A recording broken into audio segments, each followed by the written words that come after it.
Hey docs, I'm Rachel here, Executive Director for the Kentucky Association of Chiropractors. Today, I want to bring you a quick update regarding House Bill 8. We've been getting a few questions on House Bill 8. That bill goes into effect January 1st, 2023, and we want to make sure chiropractic offices and specifically our members are aware of the implications of it and what it means. So House Bill 8, you may have heard in the news, requires that 6%, a 6% tax of gross receipts is collected on a bunch of different services. I want to say there's like 30, possibly 40 different services that this is impacting. One of those is massage therapy services, except when they're medically necessary. So we don't believe this will impact every chiropractic office. It will definitely impact some of them. So that's why we wanted to bring this video to your attention so that way you're aware and see if it does impact your office and make the appropriate changes. So as we've been digesting this, we've had obviously a couple questions that have come up from ourselves regarding this and how it's going to look. So we reached out to the Department of Revenue directly, who is the one responsible for this bill, in order to get some clarity. So one of the questions that we asked the Department of Revenue is what is considered medically necessary? So because it's not defined within the context of this bill. So the department has responded and said that for massage services to be excluded as medically necessary, meaning you do not need to collect tax on them, the provider must receive documentation from a licensed medical practitioner authorized to issue a prescription for the medically necessary massage services.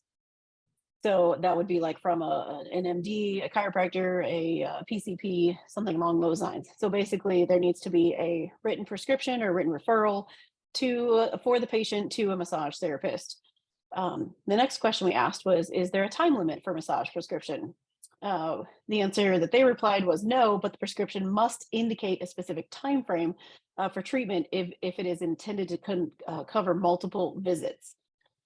So again, on the prescription that a chiropractor may write for medically necessary massage, it may say March 1st, 2023 through, February 28th, 2024, something along those lines. It can specify a time frame.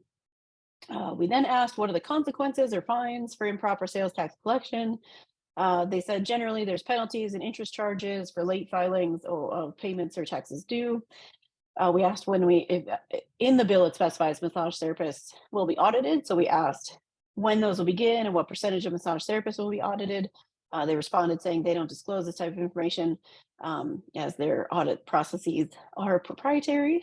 We then asked, how does a massage therapist who is an employee of a chiropractic office impact this change? So they responded, if the chiropractic office bills and collects payment for the massage therapy as the employee, then the office that's collecting the tax on the non-medically necessary massages are required to collect those and remit the appropriate tax. So again, if they're an employee and the chiropractic office has non-medically necessary massages, the chiropractic office would then collect the tax and submit the tax to the Department of Revenue. We asked a similar question, how does it impact a massage therapist as an independent contractor in a chiropractic office?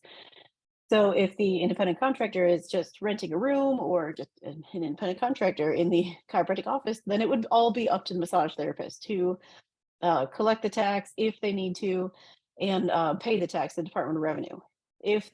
But again, if the chiropractor is referring the patient to an independent contractor when it is medically necessary, so they're writing a prescription and the massage therapist just happens to be an independent contractor in their office, again, we really recommend that both parties keep record of the prescription, but also provide one to the independent massage therapist, independent contractor for the recommended service. All right, we've got a couple more questions in our article online, but it can kind of be boiled down to, in general, we feel that if a patient's massage is part of an active treatment plan, it will most likely count as medically necessary in your office. If the patient is not on an active treatment plan, then either the chiropractic office or massage therapist themselves, depending on employee versus independent contractor, will need to collect that tax.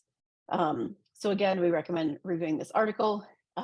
If you feel that you will need to submit some sales tax in your office, we have created or gathered step-by-step instructions for how to set up your account with the Department of Revenue in order to submit those taxes. You'll want to do that as soon as possible just to make the transition easier.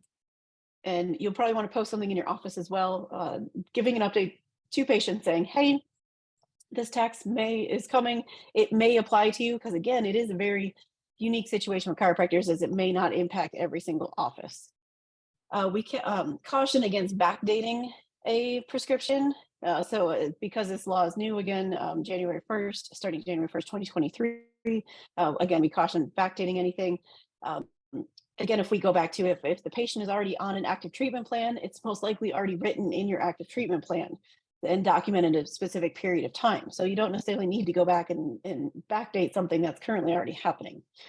Last thing is just records. Remember, chiropractors and massage therapists have their own record requirements. Chiropractors are required to keep their records for 7 years.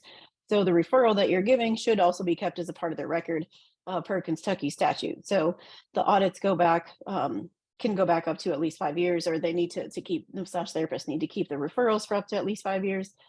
But Chiro should also be keeping these records as well. So if you have any other questions, you can reach out directly to the Department of Revenue. Again, their website is, or their email address is in our article.